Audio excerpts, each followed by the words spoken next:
본문 말씀은 마태복음 11장입니다. 20절부터 말씀 한번 읽겠습니다.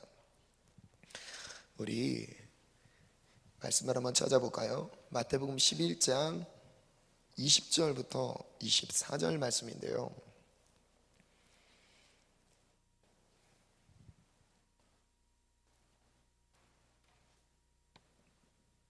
다 찾으셨죠? 우리 한 절씩 한번 교독하겠습니다. 예수께서 권능을 가장 많이 행하신 고을들이 회개하지 아니하므로 그때 책망하시되 화 있을진저 고라시나 화 있을진저 벳세다야 너희에게 행한 모든 권능을 두로와 사돈에서 행하였더라면 그들이 벌써 베옷을 입고 제에 앉아 회개하였으리라. 내가 너희에게 이르노니 심판날에 두로와 시돈이 너희보다 견디기 쉬우리라. 가버나움아 내가 하늘에까지 높아지겠느냐 음부에까지 낮아지리라. 내게 행한 모든 권능을 소돔에서 행하였더라면 그 성이 오늘까지 있었으리라. 내가 너희에게 이르노니 심판날에 소돔 땅이 너희보다 견디기 쉬우리라 하시니라. 아멘. 20절 한번 띄워주시겠어요? 예수님께서 권능을 가장 많이 행하신 고을들이 회개하지 않습니다. 예수님께서 사역의 중심지가 갈릴리 바다를 중심으로 그 해변에 있던 도시들을 중심으로 예수님께서 사역을 하셨어요. 갈릴리 지역에 많은 도시들이 있었는데 그 지역에 특별히 여기 나오죠. 벳세다, 가버나움 이런 지역이 바로 갈릴리 해변가에 있던 도시들이었습니다. 이 도시를 중심으로 예수님께서 사역을 하시는데 놀라운 이적들을 경험했습니다. 많은 사람들이 그 지역에 사는 사람들이 권능, 예수님이 살아계신 예수님이 나타내시는 권능들을 실제 체험했던 거예요. 즉 사람으로서는 할 수 없는 일들이 예수님을 통해 나타났던 거였죠. 이 초자연적인 역사들이 나타났던 겁니다. 인간의 이성으로는 설명될 수 없는 놀라운 이적들이 예수님이 가는 곳마다 나타났어요. 특별히 그 중에서 특별히 이 갈릴리 지역을 중심으로 가버나움, 벳세다 이런 지역을 중심으로 예수님의 놀라운 이적들이 나타났던 거죠. 죽은 자를 살리십니다. 여러분 이해가 되시나요? 눈먼 자가 눈을 뜨게 됐어요. 다리 저는 자가 걷게 됐어요. 귀머거리가 듣기 시작합니다. 그리고 그 외에 복음이 필요한 많은 소외계층들이 복음 앞으로 나오기 시작해요. 많은 소외된 자는 누굴까요? 세리들, 심지어는 창녀들까지도 예수님을 만나면 그 삶이 변하기 시작했습니다. 그래서 예수님을 만나면요, 예수님 때문에 그 마을 자체가 예수님을 통해 하나님의 살아계신 놀라운 일들을 체험했던 거예요. 그래서 예수님이 그 놀라운 체험들을 하게 하시면서 주고자 하시는 메시지가 있었어요. 무엇이죠? 체험하고 끝인가요? 하나님께서 많은 이적과 표적을 경험하게 하셨어요. 이 권능 표적의 목적은요, 하나님만이 행하신 놀라운 이적을 통해서 그들의 삶을 바꾸기를 원하셨던 거였습니다. 문제는 이거예요. 체험은 했는데 변화는 안 된 거예요. 놀라운 이적은 체험은 했는데 삶은 변하지 않는 겁니다. 하나님이 주시는 놀라운 축복은 경험했는데 여전히 죄 가운데 머물러 있는 삶이죠. 여러분 가장 심각한 문제는요, 하나님의 역사를 체험하지 못한 게 아닙니다. 체험을 했을 뿐이지 아직 여전히 죄 가운데 머무른 삶이에요. 그런데 그 시대를요, 예수님께서 이렇게 비유로 말씀하십니다.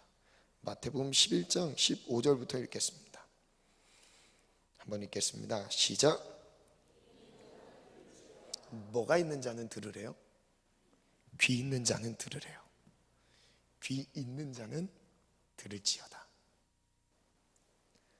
그리고 그 다음 절도 읽어볼까요? 시작.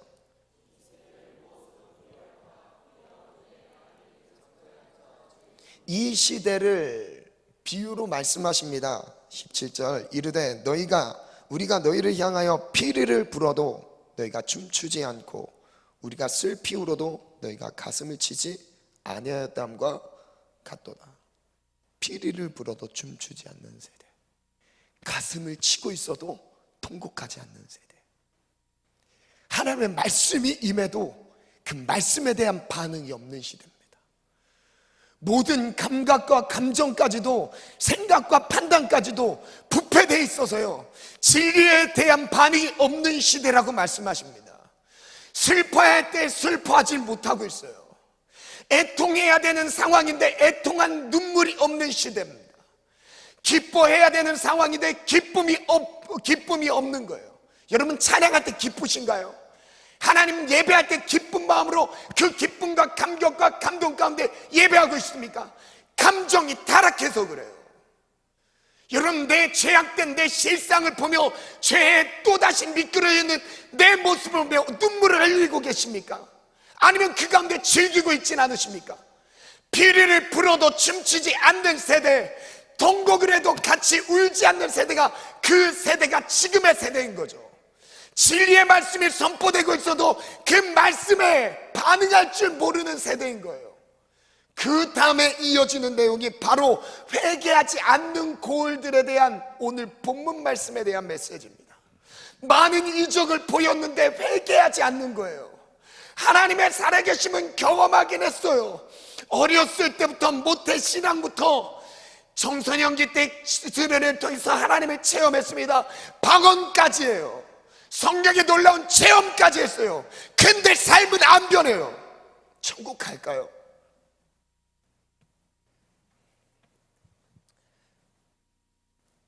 여러분, 마지막 때는요, 내가 지금 죄를 짓고 있으면서도 그 죄의 자리 안에서 훅 떠들고 있습니다. 통곡하지 않아요. 그 예수님께서는 이제 야고보서에 넘어가면 뭐라고 말씀하시냐면 너희의 웃음을요 슬픔과 애통으로 바꾸라고 말씀하세요. 어떤 사람이 천국을 소유하죠? 심령이 가난한 자입니다. 애통하는 자예요.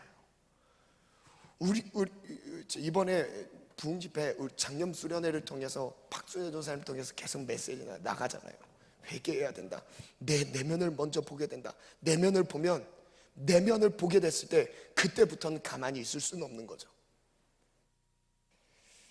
마태복음 12장 38절로 넘어간 같은 흐름인데요, 이 세대에 대해서요 이렇게 말씀하십니다. 12장 38절부터인데요, 우리 함께 읽겠습니다. 시작. 그때에 서기관과 바리새인 중 몇 사람이 말하되 선생님이여 우리에게 표적 보여주시기를 원하나이다. 바리새인들 서기관들이 예수님께 찾아와서 또 다른 표적을 보여달라 그래요. 근데 이전에 나타내셨던 이 마태복음 12장 37절까지의 내용은 1절부터 37절까지의 내용은 귀신 들린 자를 예수님이 쫓아내 주셨던 이적을 보여준 이후에 나타나는 장면입니다. 그 이후에 이어지는 바리새인들과 서기관들이 예수님께 찾아와서 또 얘기를 하는 거예요. 그 얘기를 들었어요. 그걸 봤어요. 그럼 또 우리를 감동시킬 만한 놀라운 이적들을 또 보여주시겠어요? 그러고 있는 겁니다. 그때 표적 보여주길 원하죠. 39절부터 또 읽겠습니다. 시작. 예수께서 대답하여 이르시되 악하고 음란한 세대가 표적을 구하나 선지자 요나의 표적밖에는 보일 표적이 이 없느니라. 세대를 가르쳐서 이렇게 말씀하세요. 악하고 음란한 세대. 여러분, 깨어있지 않으면 악하고 음란한 세대가 내 안에서 이루어지고 있습니다. 생각하는 것마다 악한 생각이에요. 마음에서 나오는 7가지 죄악들 중에서도 한 개 나오죠. 악한 생각과 간음과 우리의 부패된 마음에서 나온다는 것들이요, 여러분 아무리 씻어도 선하고 온전한 생각과 마음들이 나오질 않습니다. 건드리면 죄밖에 나오지 않아요. 그래서 이 시대를 가지고 악하고 음란한 세대라고 말씀하세요. 눈 뜨고 보는 것마다 음란한 것들을 찾아다녀요. 겉은 아닌 척하죠. 근데 그 안에 들어가면요 악하고 음란한 것들로 가득 찼어요. 청년들의 삶이 그렇습니다. 왜냐하면요, 깨어있지 않으면요 이걸 이길 수 있는 사람이 없어요. 여러분, 내가 아닌 걸 알면서도 그 죄에 놓쳐서 끌려다닌다니까요. 내가 이렇게 살아야 되나라는 생각을 가지면서도요, 내 생각의 뚜껑을 열고 들어가 보세요. 뭐가 있으신지 한번 찾아보시기 바랍니다. 내가 정말 왜 그런 것들을 찾아다니지? 악하고 음란한 것들을 찾아다니죠. 이건 제가 말씀드린 건 영적인 내 실상을 한번 들여다보는 거예요. 남의 얘기가 아니라, 성경에 기록된 다른 성경의 위인의 얘기가 아니라, 그 죄인들의 얘기가 아니라 나의 얘기, 나의 얘기. 내 마음은 어떤가요? 내 생각은 어떤가요? 주님이 악하고 음란한 세대, 그 세대라고 주님 책망하시면서 그 악하고 음란한 세대가 예수님 앞에 표적을 구한다 할지라도요, 요나의 표적밖에 보여줄 표적이 없는 겁니다. 죄 하나 정리하지 못한 인생, 죄 하나 이기지 못하는 삶은요, 나중에 이 죄 처리가 여러분 얼마나 중요하냐면요, 회개가 되었다, 죄를 이겼다는요, 신앙생활에 구원받은 자의 첫 번째 증거예요. 첫 번째 증거입니다. 근데 이것도 내가 한 번 이겼다고 해서 끝이 아니에요. 끝까지 싸우는 거예요. 그래서 매일매일 하나님과 동행해야 승리할 수 있는 겁니다. 매일매일 내가 성령에 사로잡혀서 말씀과 기도에 깨어 있어야 이길 수 있는 게 죄예요, 죄. 여러분, 마귀는 쉬지 않아요. 마귀는 호락호락 우리가 예수 믿고 천국 가도록 내버려 두질 않습니다. 마귀의 주 업무가 뭘까요? 미혹시키는 거예요. 죄를 짓고도 그 죄 괜찮다고 미혹시키는 거예요. 이 정도 찌비아로 덮고 넘어가는 겁니다. 여러분, 그 죄의 끝이 뭘까요? 하나님이 우리에게 죄의 경중을 묻고 계신가요? 누군 심한 죄, 누군 덜한 죄, 이걸 따지고 계신 분인가요? 죄송합니다만 하나님이 보셨을 때 저나 여러분이나 다 똑같아요. 우리나 형무소에 갇혀서 징역 생활하고 있는 사람이나 하나님 보셨을 땐 다 똑같아요. 우리 안에 도덕적인 기준 차이를 어느 정도 뒀을 뿐이지, 우리는 하나님 앞에 도저히 설 수 없는 죄인의 모습으로 살아가고 있어요. 근데 예수님을 의지하지 않는 모든 순간이요, 또다시 죄를, 그 죄 안에서 머물게 되는 시간으로 보내게 합니다. 악하고 음란한 세대가 표적을 구하나 선지자 요나의 표적밖에 보여준 표적이 없느니라. 요나가 밤낮 사흘 동안 큰 물고기 뱃속에 있었던 것 같이 인자도 밤낮 사흘 동안 땅속에 있으리라. 그 요나의 표적이 가르치는 게 지금 뭐라고 설명하죠? 예수님의 십자가의 죽음과 부활이에요. 악하고 음란한 세대가 표적을 구하지만 예수님의 십자가의 죽음과 부활밖에 보여줄 게 없다고 말씀하세요. 실제 예수님이 그러셨나요? 아니에요. 예수님은 많은 이적들이 나타내셨어요. 그 이적으로 하나님이 어떤 분인지를 보여주셨어요. 근데 여기서 그 설명은요, 그 모든 이적의 초점, 결정체는요, 예수 그리스도의 십자가의 죽음과 부활의 이적을 향해서 가고 있는 거였습니다. 그래서 심판 때 니느웨 사람들이 일어나 이 세대 사람을 정죄하리니 이는 그들이 요나의 전도를 듣고 회개하였음이거니와 요나보다 더 큰 이가 여기 있으며, 심판 때에 남방 여왕이 일어나 이 세대 사람을 정죄하리니 이는 그가 솔로몬의 지혜로운 말을 들으려고 땅 끝에서 왔음이거니와 솔로몬보다 더 큰 이가 여기 있느니라. 43절부터 45절까지 읽겠습니다. 시작. 더러운 귀신이 사람에게서 나갔을 때에 물 없는 곳으로 다니며 쉬기를 구하되 쉴 곳을 얻지 못하고 이에 이르되 내가 나온 내 집으로 돌아가리라 하고 와보니 그 집이 비고 청소되고 수리되었거늘 이에 가서 저보다 더 악한 귀신 일곱을 데리고 들어가서 거하니 그 사람의 나중 형편이 전보다 더욱 심하게 되느니라. 이 악한 세대가 또한 이렇게 되리라. 이 악한 세대가 또한 이렇게 되리라. 그럼 하나님이 원하시는 건 뭘까요? 그 다음 46절부터 그 이후에 이렇게 말씀하십니다.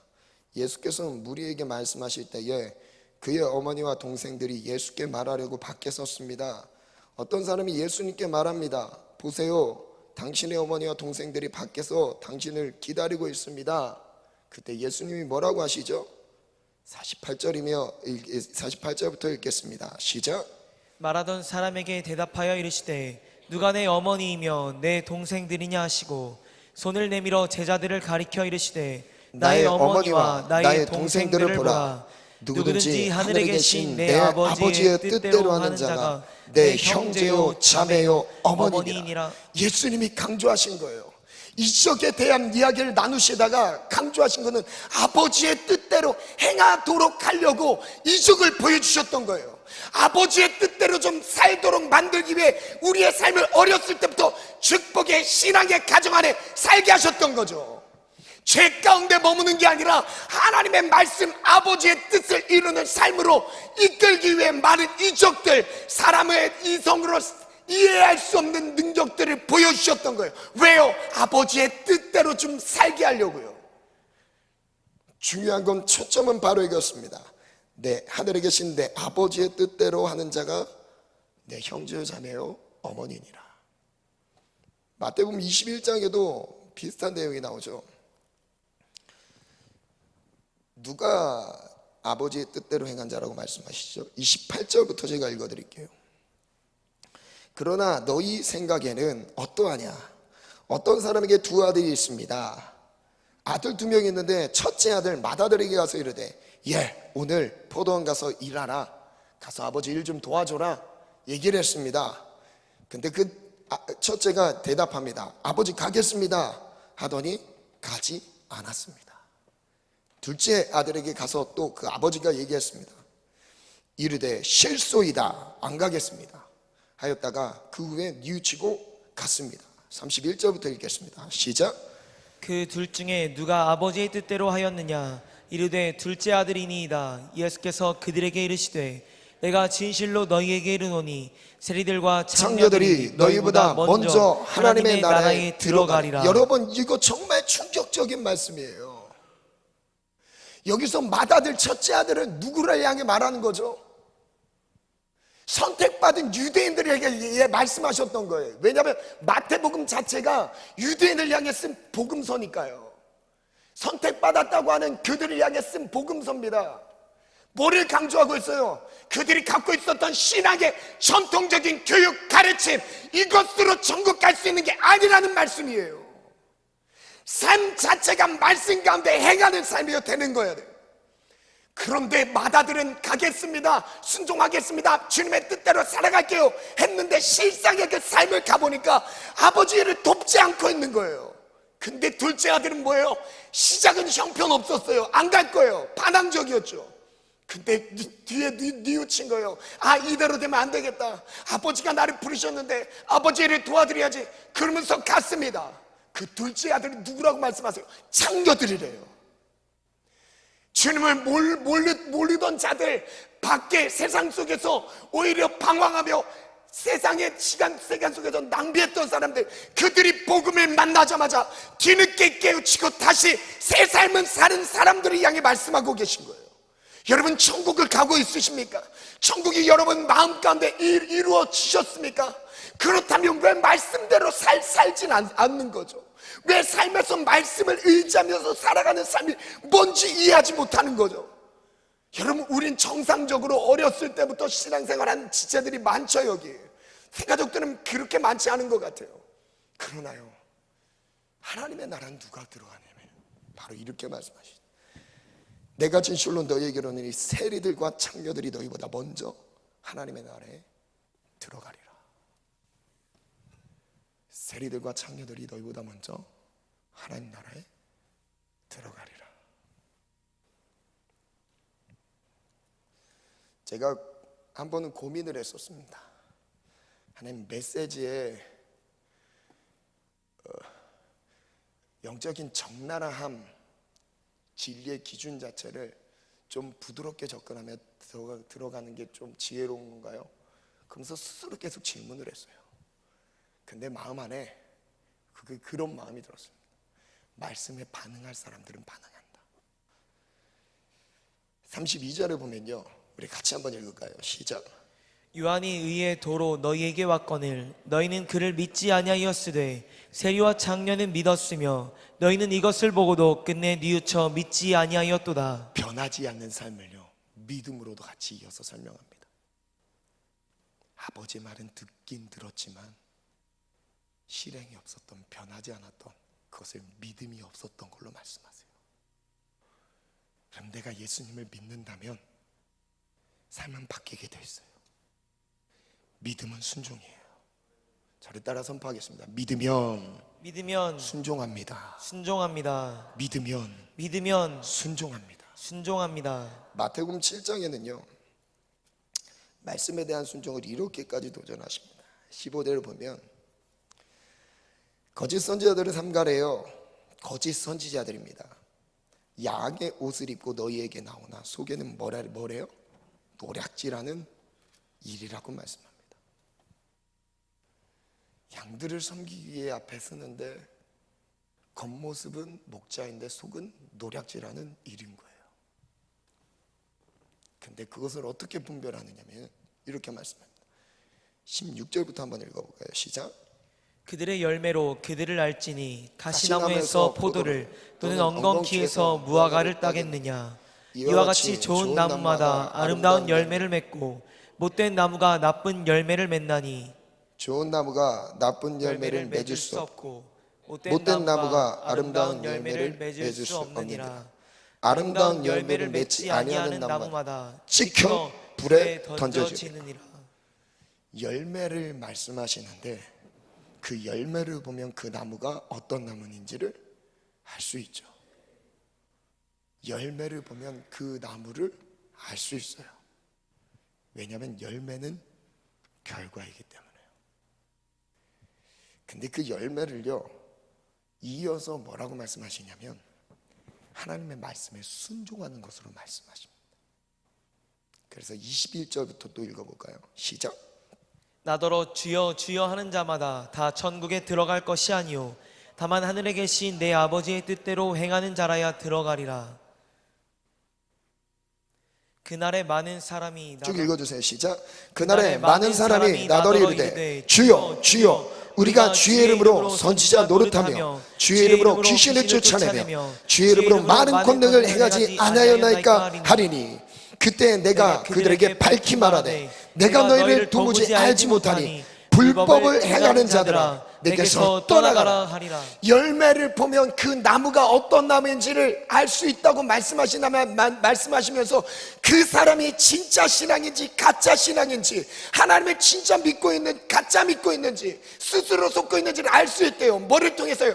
열매를 통해 알 수 있대요. 누구나 주님의 이름을 부른답니다. 주여 주여 하는 자만. 그러나 천국 갈 수 있는 게 아니래요. 다만 아버지의 뜻대로 행하는 자라야 들어가는 게 하나님의 나라입니다. 여러분 아무나 천국 갈 수 있는 게 아니에요. 아버지의 뜻, 하늘의 아버지, 그 아버지가 나의 아버지예요. 아버지, 하나님이 나의 아버지 된 사람들, 하나님이 나를 자녀 삼았으니 나는 하나님의 자녀된 신분을 가진 자가 들어가는 게 천국이에요. 그러면서 비유로 이렇게 말씀하시죠. 그러므로 누구든지 내 이 말을 듣고 행하는 자는 그 집을 반석 위에 지은 지혜로운 사람이라 말씀하십니다. 반석 위에 지은 지혜로운 사람. 뭐 하는 자가요? 듣고 행하는 자요. 듣고 행하는 자. 귀가 있는데 듣고 끝나는 게 아니라 듣고 행하는 자. 그리고 비가 내리고 장수가 내리고 바람이 불어 그 집에 부딪히에 무너지지 아니하니 주추를 반석 위에 놓은 까닭이요 나의 이 말을 듣고 26절 보죠. 행하지 아니하는 자는 그 집을 모래 위에 지은 어리석은 사람 같으니. 27절 읽겠습니다. 시작. 비가 내리고 창수가 나고 바람이 불어 그 집에 부딪힘에 무너져 그 무너짐이 심하니라. 무너짐 심하니라. 뭐에 대한 차이를 비유로 말씀하신 거죠? 듣고 행하는 자와 듣고 행하지 않는 자. 여러분 사랑해야 된다는 거 다 알고 계시나요? 원수를 사랑하라는 말씀 다 아시죠? 알고 있는 사람이 있고 행하는 사람이 있습니다. 누가 천국 갈까요? 아주 기본적인 말씀이죠. 미워하는 사람이 있으면 천국 갈까요? 못 가요? 죄송합니다, 못 갑니다. 주님은 뭐라고 말씀하셨냐면 야고보서에는 이렇게까지 말씀하셨어요. 눈에 보이는 사람도 사랑하지 못하는데 보이지 않는 하나님을 어떻게 사랑하느냐요. 사랑의 속성은 하나님이 주시는 거예요. 인간적인 노력으로 사랑이 안 돼요. 여러분, 삶의 가장 기본적인 겁니다. 사람한테 나가라 하는 자 지옥불에 떨어진대요. 나가란 말은 이 등신아, 이 머저리 멍청아, 이 말이에요. 욕하는 사람 지옥불에 떨어진대요. 여러분, 원수 맺고 있는 사람 없으신가요? 마음에 이 사람은 용서하지 못할 만한 사람이 혹시 있으신가요? 여러분, 거창한 신앙이 하나님이 우리에게 거창한 걸 요구하시는 게 아니에요. 정말 기본적인 겁니다. 예수님을 믿는다면 기본적으로 나타나는 거예요. 열매를 맺으려고 해서 열매가 맺혀지나요? 그 나무이기 때문에 자연스럽게 열매가 맺혀지는 거죠. 불평, 원망, 과연 예수님 믿는 사람들 마음 안에서 이런 마음들이 나오는 게 정상적일까요? 제가 오늘 새가족 예배 설교 때 그 얘기를 나눴습니다. 요한복음 3장에 우리가 하늘나라를 가는 그 조건은 거듭나야 갈 수 있다. 거듭나지 않고는 하나님 나라를 볼 수도 없고 들어갈 수도 없다. 그러면은 예수님을 믿는다고 했는데 간음하고 도둑질하고 살인하고 그런 삶을 사는 사람들은, 그런 사람들은 천국 갈까요? 제가 질문했어요. 제가 이렇게 답했습니다. 그 사람들은 교회는 다닐 수 있어도 예수 믿는 사람은 아닙니다. 예수를 믿는 사람은 그렇게 할 수 없습니다. 제가 그렇게 답을 했어요. 여러분, 이게 정말 위험한 함정입니다. 내가 교회에서 예배를 많이 드렸기 때문에 수십 년간 신앙생활을 했기 때문에 천국이 주어진다는 이 거짓된 논리는요, 사라져야 돼요. 말씀대로 행하셔야 돼요. 하나님이 나의 아버지셔야 돼요. 내가 진짜 하나님의 자녀가 돼야 돼요. 로마서 8장에 보잖아요. 그러면요, 하나님의 자녀가 누군지를 설명합니다. 하나님의 영에 감동받아 순종하는 자예요. 하나님의 영의 인도함을 받는 자가 하나님의 자녀래요. 육신대로 살지 않고 정욕대로 살지 않고 하나님의 말씀대로 사는데 성령에 의해 사는 거예요. 왜냐하면 우리의 힘으로는 살아갈 수 없으니까요. 우리의 힘으로 순종이 안 돼요. 아예 안 됩니다. 내 힘으로 순종하려고 해도요, 순종이 될 수가 없어요. 왜냐하면 우리는 순종할 기능이 없기 때문이에요. 겉으로는 순종한 것처럼 보일지라도요, 내면 안에서는 순종이 되질 않습니다. 그게 겉과 속이 달랐던 바리새인들의 모습이었죠. 겉은 순종한 것처럼 보였어요. 근데 내면을 까보니까요, 죽은 송장으로 가득하다요. 주님이 말씀하십니다. 평토장한 무덤이라고 말씀하시죠. 길인 줄 알고 보니까 그 안에 봐보면 무덤인 거예요. 송장 같은 거죠. 겉과 속이 다른 사람들이 말씀하고 계신 거예요. 우리의 삶은 주님 말씀하고 깨우고 계십니다. 예수를 믿으면 삶의 변화는 따르게 돼 있어요.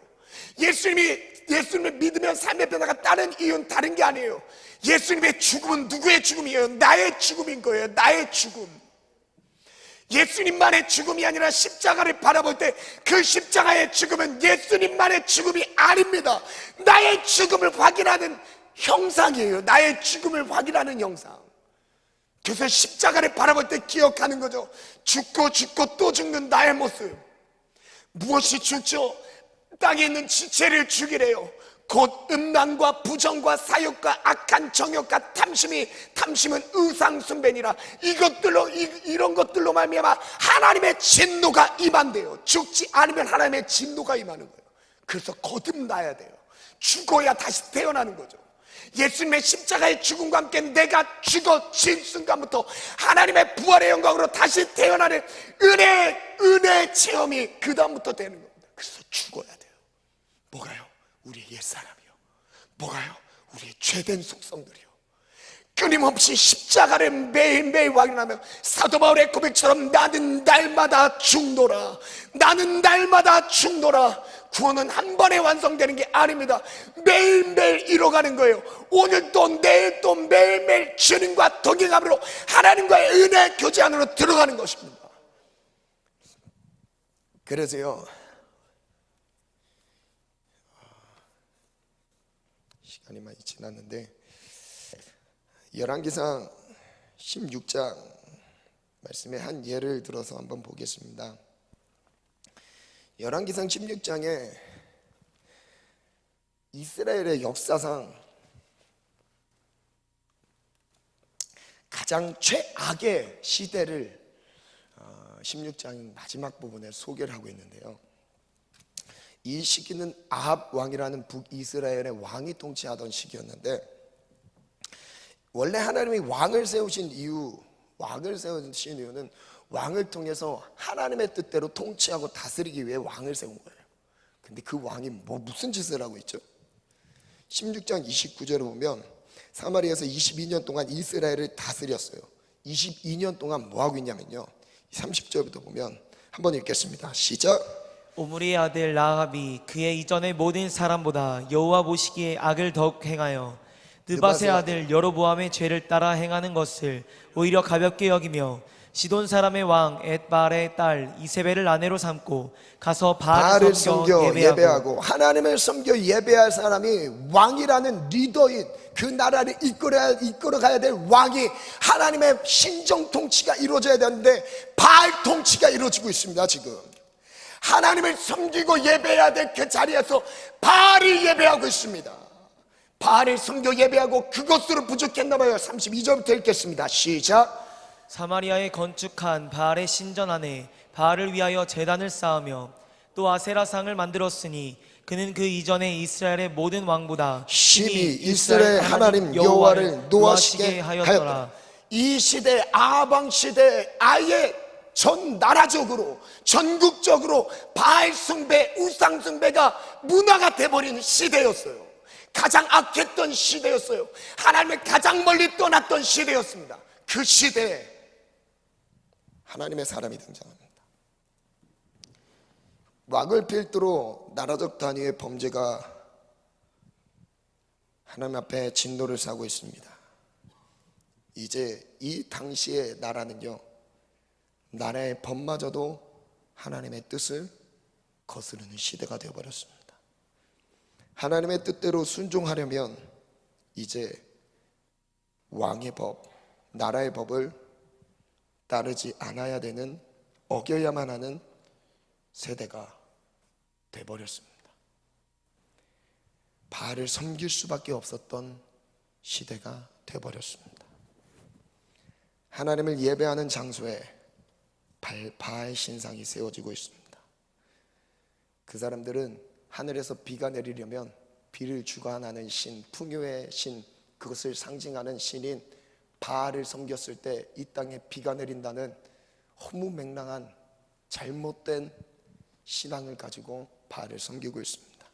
왜요? 먹고 살기 위해서요. 그러면서 하나님을 알고 있습니다. 지금 시대의 바알은 뭘까요?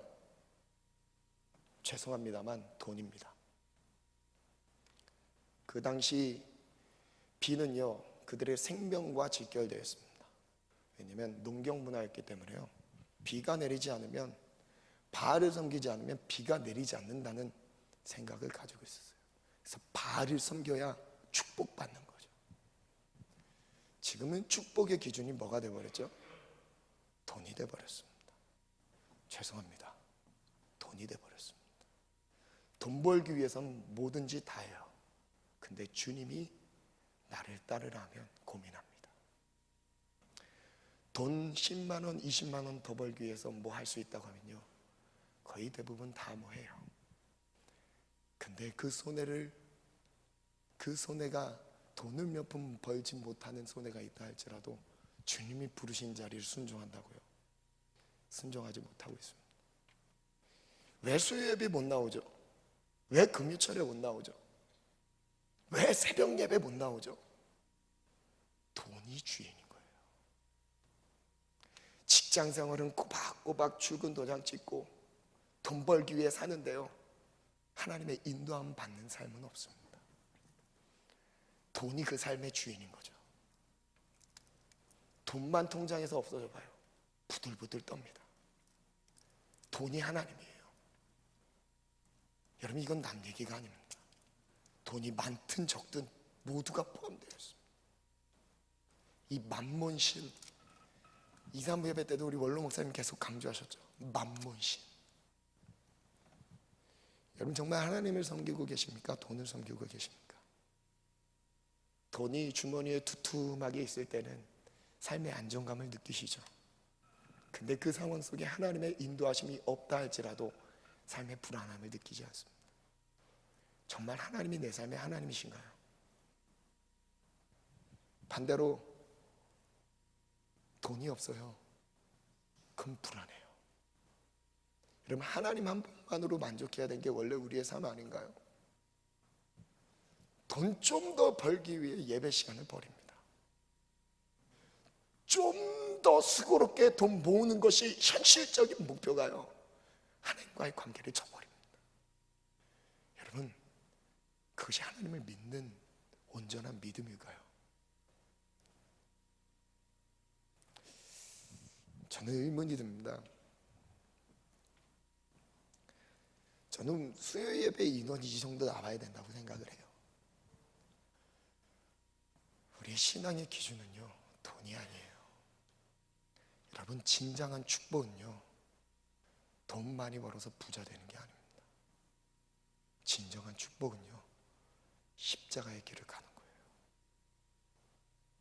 이 땅에서 망하는 한이 있어도 예수를 따르다 마지막 끝에서 주님을 만나는 겁니다. 여러분, 이 땅은 내가 잠깐 누리는 거죠. 하나님이 맡겨주신 분량만큼 내가 하나님 맡겨주신 것을 감사함으로 감당하는 거죠. 진정한 축복은요, 십자가의 길을 가는 거예요.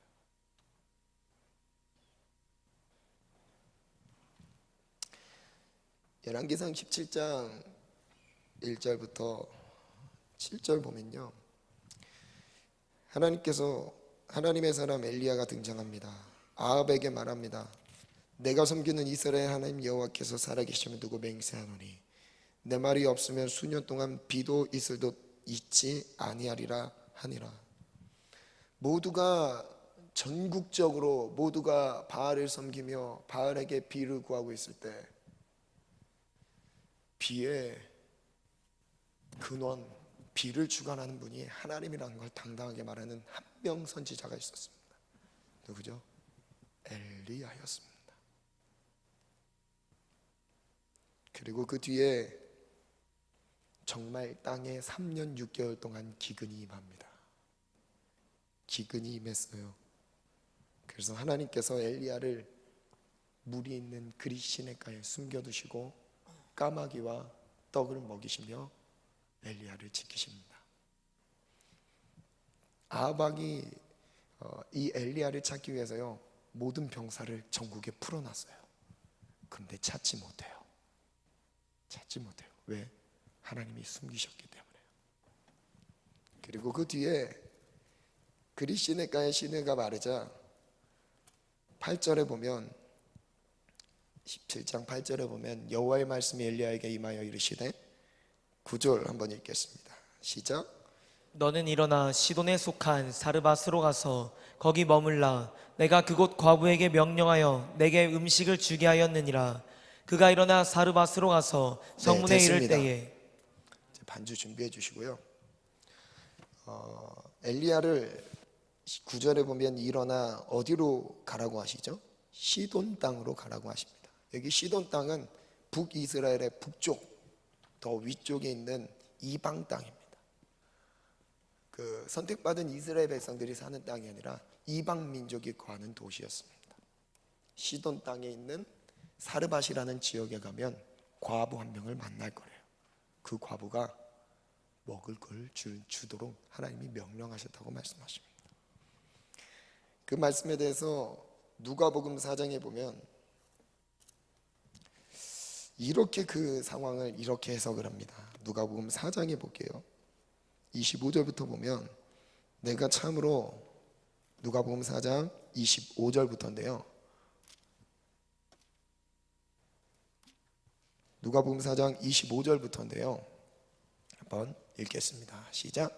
내가 참으로 너희에게 이르노니 엘리야 시대에 하늘이 3년 6개월간 닫히어 온 땅에 큰 흉년이 들었을 때에 이스라엘에 많은 과부가 있었으되. 이스라엘에 과부가 많이 있었어요.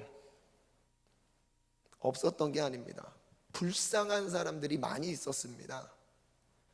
근데 하나님이 이스라엘 안에 있는 과부에게 보내지 않으셨다고 말씀하세요. 왜요? 엘리야를 인정하지 않거든요. 26절까지 한번 또 읽어볼까요? 시작.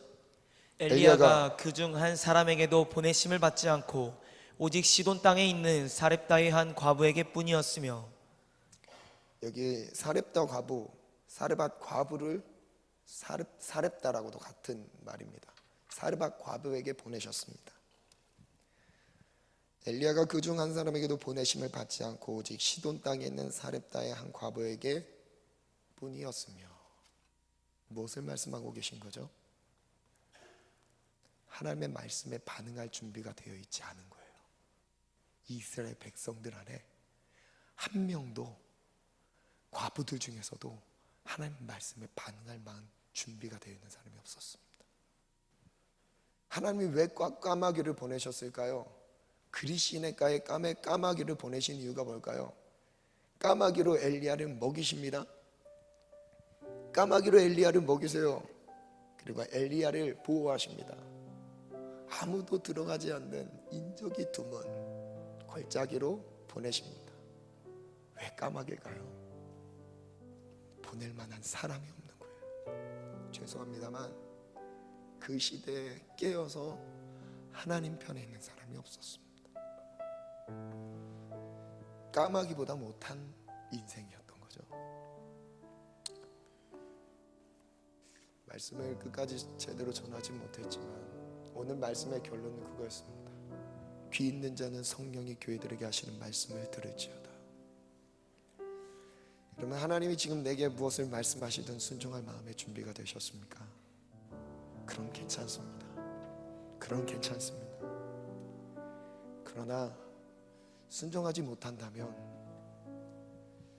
여러분 오늘 이 시간 하나님 내게 무엇을 말씀하시든 들을 마음의 준비를 가지고 말씀 앞에 반응하는 시간이 되었으면 좋겠습니다. 그것은 곧 순종으로 이어지는 것입니다. 귀가 있는 건 귀만 있는 것이 아니라 이 귀를 통해 하나님의 뜻이 선포되는 것을 들려지고 이것이 내 삶을 바꾸는, 말씀에 순종하는 믿음으로 하나님 나를 이끄시는 은혜의 기적으로 이끌어 주시길 간절히 소망하며 한번 기도합시다. 하나님, 이 시간 결단하며 하나님 앞에 나아가겠습니다. 하나님, 나를 붙들어 주옵소서. 하나님, 듣고만 있고 변하지 않는 삶이 아니라 하나님 말씀, 어떤 말씀이든 주님 말씀하신 그 음성에 하나님 반응할 준비가 되길 원합니다. 주님 나에게 말씀하여 주옵소서. 이 악하고 음란한 세대 말씀을 들어도 표적과 이적을 체험했어도 하나님의 큰 권능을 체험했어도 변하지 없는, 회개하지 않는 고일들, 그들을 향해 주님 책망하십니다. 가버나움아, 벳세다야, 내가 너에게 행한 이 표적과 권능을 시돈과 이방 땅에 했더라면 그들은 제한자 회개하며 눈물을 흘렸을 것이다. 하나님 오늘 우리에게 말씀하십니다. 하나님, 주님 나를 부르십니다. 하나님, 우리 이 삶의 자리에서 한 주 동안의 우리의 삶을 지저분하게 얼룩지게 만들었던 죄악의 문제, 주님의 보혈의 십자가의 공로앞에 내려놓읍시다. 주님 나를 불쌍히 여기시고 나의 모든 죄악을 예수 그리스도의 십자가의 죽음으로 넘깁니다. 나를 구원하여 주옵소서. 주님 세 번 착각하셔서 기도합니다. 주여, 주여, 주여.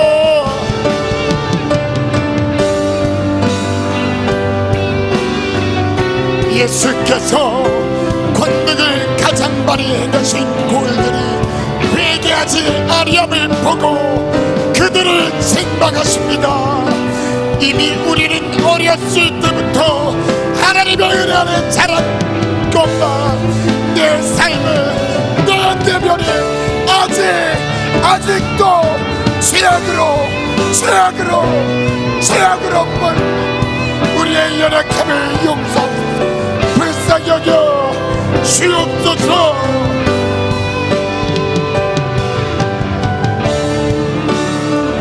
하나님의 놀라운 이적을 체험한 것이 중요한 게 아니에요. 변화입니다. 삶의 변화. 말씀을 듣고 움직이는 길, 말씀을 듣고 순종하는 길. 주여,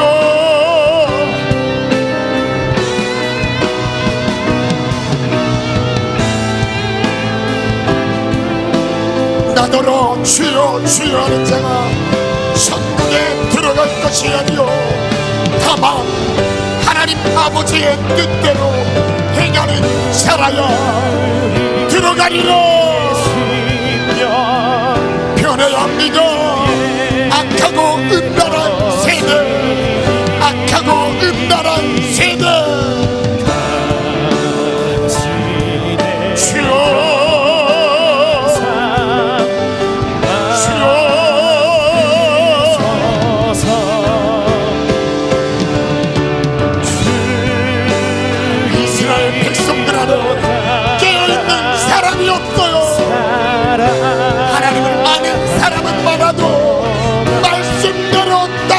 사람이 없습니다. 주여, 주여,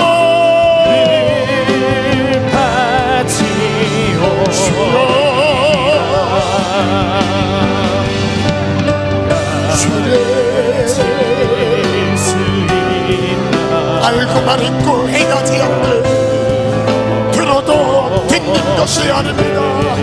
주의 말씀, 주님 무슨 말씀을 하든 순종합니다. 순종하랍니다. 주여,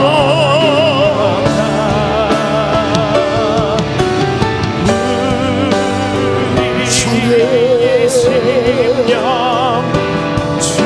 악하고 음란한 세대가 표적을 구하라.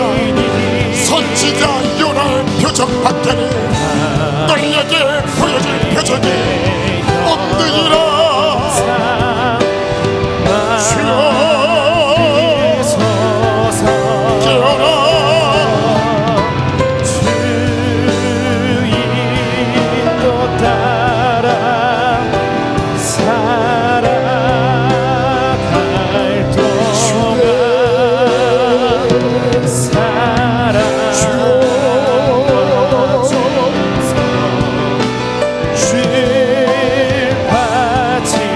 나무는 열매를 보면 알 수 있습니다. 내 삶의 열매를 보며 내가 어떤 사람인지 알 수 있습니다. 좋은 강연 들으러 모인 게 아닙니다. 아버지의 뜻을 행하기 위해, 말씀대로 살기 위해 모였습니다. 순종하림을 주옵소서. 주여,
절입니다.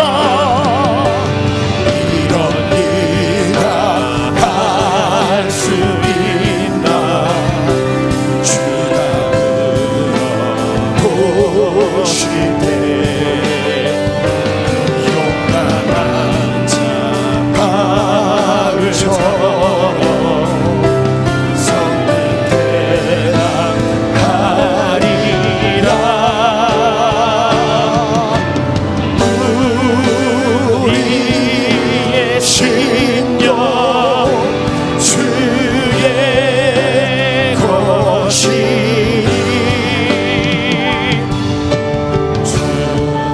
시대 형상 만드소서.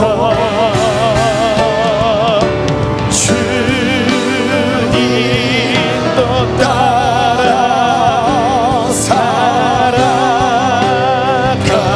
동안 사랑과 충성 늘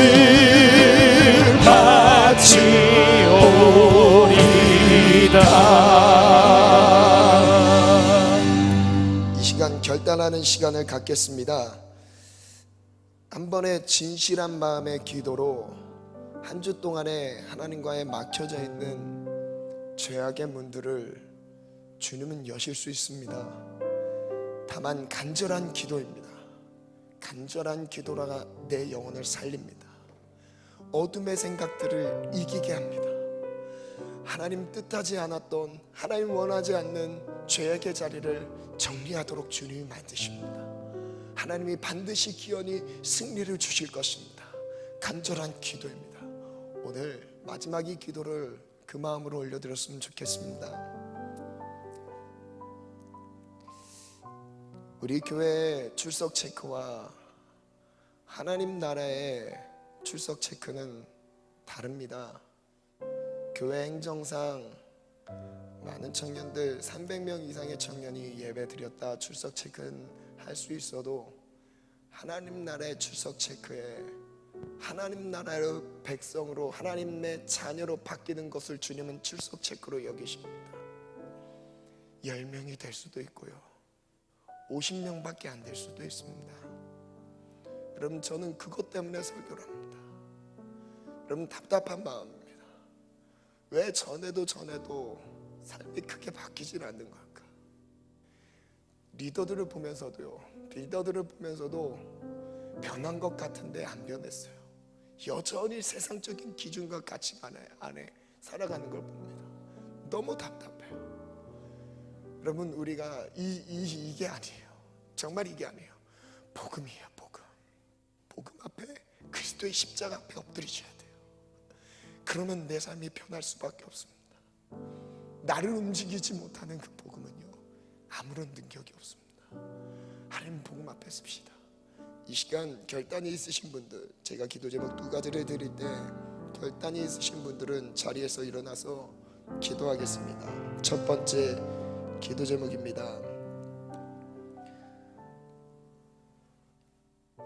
하나님 많은 이적과 기적, 지금의 하나님의 많은 돌보심을 체험하고 있지만 신앙적인 환경과 문화 안에서 자라났지만 아직도 내면에 변하지 않은 죄악의 속성과 쓴 열매들, 처리해야 될 열매들이 정리되지 않으신 분들이 있다면 이 시간 예수님 앞에 자리에서 일어나서 고백했으면 좋겠습니다.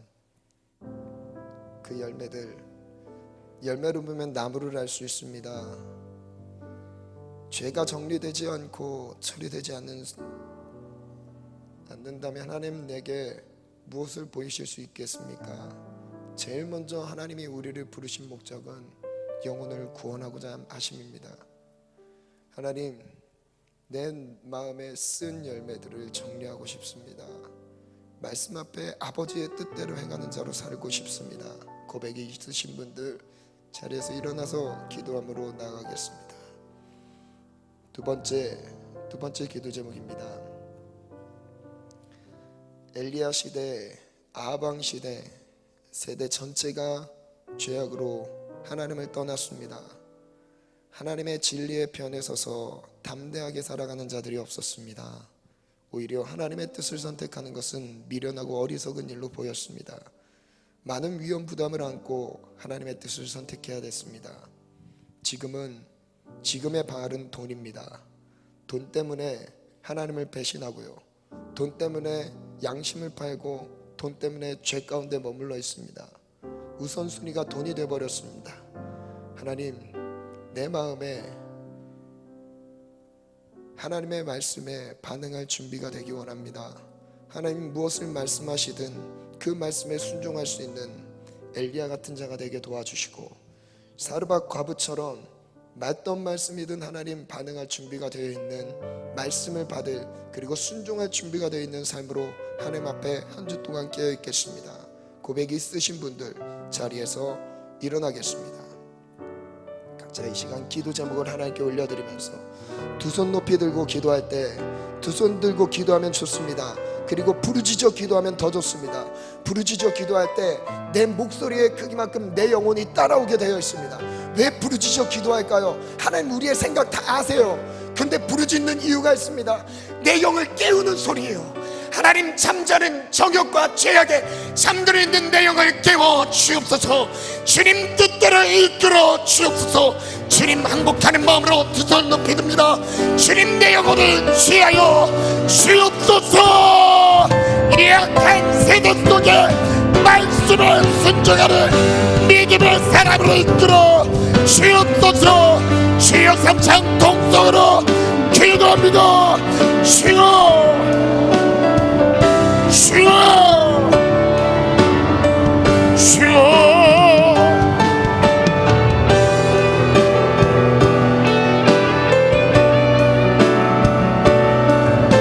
세대의 흐름에 따르지 말고 말씀을 따르라. 목숨을 걸고 말씀을 따르자.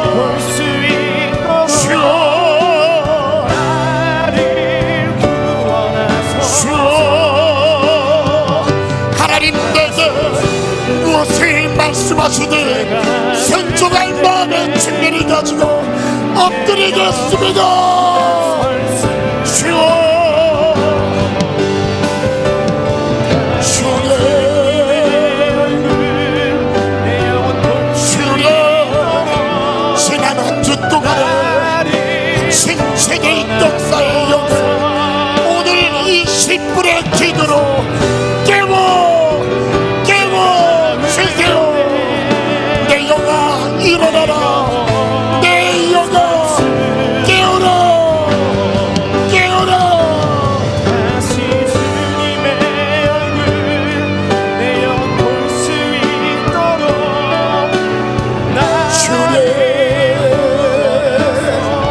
주여, 부르짖어 기도합시다. 내 삶의 모든 죄악을 저주가 떠나가도록 소리쳐 기도하라. 주여, 주여. 하나님 말씀 안에 순종하고 싶어요. 주님 어떤 말씀이든 말씀대로 따르고 싶어요. 말씀과 벗어난 내 삶을 잡아 주소서. 주님, 내 영혼 볼 수 있도록 나를 구원하소서.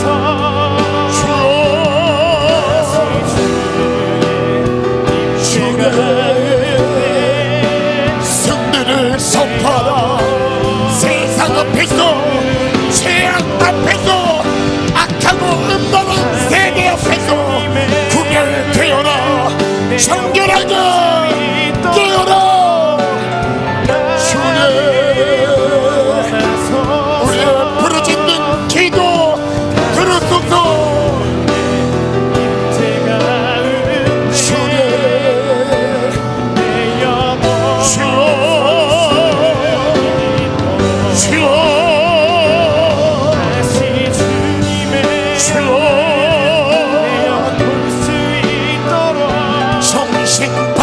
차리고 세상 가운데 최악의 쓰나미에 몰려가지 말고 말씀 아래 말씀대로 따릅시다. 주 동안의 삶을 드리고 하나님께 드립니다. 주의 얼굴 내 영혼 볼 수 있도록 나를 구원하소서. 주여 제가 은혜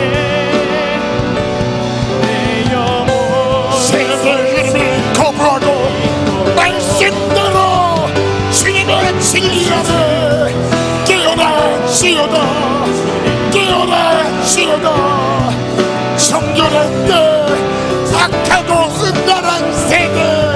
음란한 세대 이겨야 합니다. 주여 열매를 보면 그 사람의 아름곳이 들지 않소서. 내 몸에 싹트고 있는 죄악의 열매 주님 채워주소서. 십자가의 죽음으로 덮는 아멘.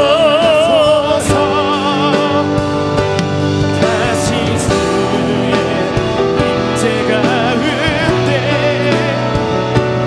내 영혼 설수 있도록. 하지마 내 영혼 주님 기다려요. 변함없는 주님의 사랑 내 모습 이대로 주께 돌아가요. 아멘. 손을 잡아주소서. 다시 주님의 얼굴 내 영혼 볼 수 1분만 더 기도합시다. 회개합시다. 주여 하나님 한 주 동안의 나의 믿음의 삶을 지켜주옵소서. 내 힘으로 세상을 이길 힘이 없습니다. 주의 성령으로 내 삶을 지켜주세요. 다시 주의 얼굴 내 영혼 볼 수 있도록 나를 구원하소서. 다시 주의 임재가 내 영혼 설수 있도록.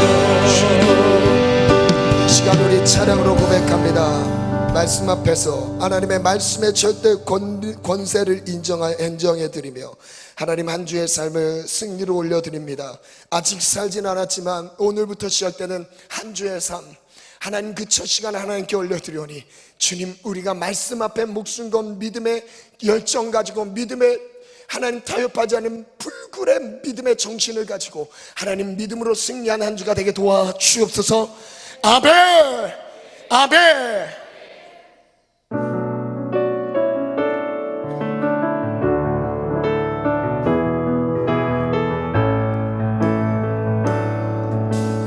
말씀 앞에서 경외함으로 주께 홀로 섭니다. 생명의 말씀 읽고 순종해 주를 예배합니다. 기록된 말씀 힘이 있어서 진리로 우리 거룩해 하며 거룩한 말씀 세세영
엎드립니다.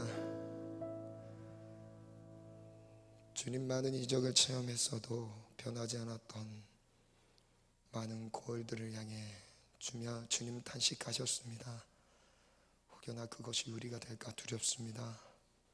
부님을 통해 수십 년 동안 목사님과 많은 주변의 교사들을 통해 수십 년간 믿음의 가르침을 받았건만 하나님, 변하지 않은 나의 삶이, 그것 때문에 주님 나를 책망하신다면 주님, 오늘 이 예배로 주님, 우리의 신분이 이제 내면의 죄악을 이기는 능력의 하나님의 자녀로 일으키시는 은혜를 누리게 도와주옵소서. 하나님, 시대를 따르지 않게 하시고 말씀만 따르다 주님 만나게 도와주세요.